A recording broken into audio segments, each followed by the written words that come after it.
Sir, kung pwede siya sa 12 kg, di ba? Ay, sa 14 kg, hindi po pang 12 kg lang po talaga to. Kasi mostly nga yung sinasabi ko sa mga vlog ko, pag mga WE, mga Taiwan naman yan, okay naman, matitibay naman sila. Pero yun nga lang, yung laman loob nila, hindi talaga siya full steel. Pero full metal naman. Alloy nga lang, sir. Kaya hindi namin nire-recommend na gagamitan mo siya ng 14 kg at saka ng CO2. Okay? Mga Airsoft, Sargento. Okay, bali yung unit niya is the 2011 high kappa. What is good and special about this? Full metal.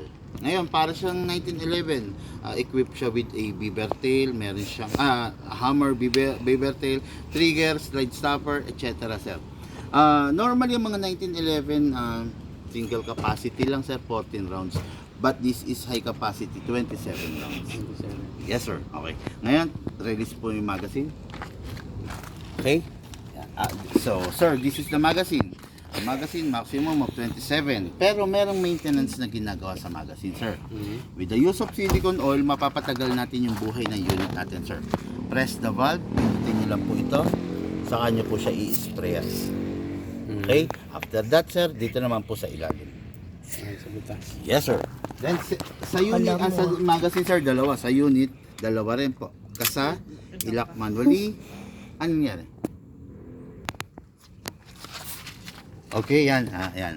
Manually, sprayan po rito. Then, sprayan din po dun sa nozzle. Okay. Tapos, sir, okay na po yan. Release po. Tapos, rest. Then, meron pong safety, ambi, kung kaliwa, kung kanan. Yes, sir. Alam ko sanay sa baril to, syempre. Baka hindi ganyan hawak niya. Mga mahaba. Tapos, ito sir, ang tawag dito sir, speed loader. Para mabilis po kayo makakapag-load ng bala. Hatakin po ito pababa. Put your right thumb here para kung bakit nagaganon. Hatakin lang po ito pababa. Then, dito po natin lalagay yung bala sir. Huwag po dito sa taas dito po. Okay, pump lang po natin sir. Sir, hindi ko na gano'ng pupunuin. Maximum rounds po 27. Ha? Pasok po natin. Ngayon po, magagas po tayo. Sa paggagas po, upside down po. Okay? Sa upside po natin, then press down. 1, 2. Upgraded na po ito. Naka-fine tuning, naka-trigger job na po ito. Kaya matipid na po siya sa gas.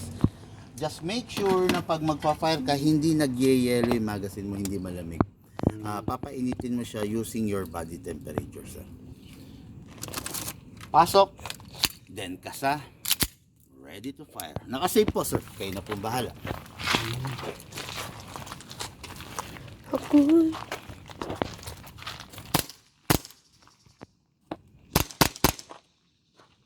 Malakas din pala no? Yes sir, malakas talaga yan kasi sir naka-upgrade na eh.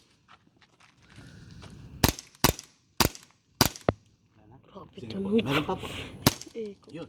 Okay. Release magazine, then the slide, then rest. Okay. Mga ka-Airsoft, itong unit ko sir, naka-upgrade fine tuning trigger job. Hindi pa lang naka-upgrade ng fixed outer barrel and hammer protection pad.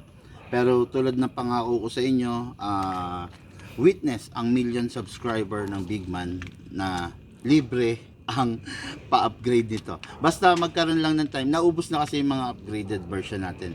So, nandito tayo sa non-upgraded version. Pero, libre yung magiging upgrade natin dito kay sir. No? Fixed outer barrel and hammer protection pad, libre lang yon. Offer natin yon sa ating mga ka-airsoft para yung unit tumagal sa kanila nang hindi masira. Okay? Sir, maraming salamat po. Mga ka-airsoft, maraming salamat sa inyo. Thank you.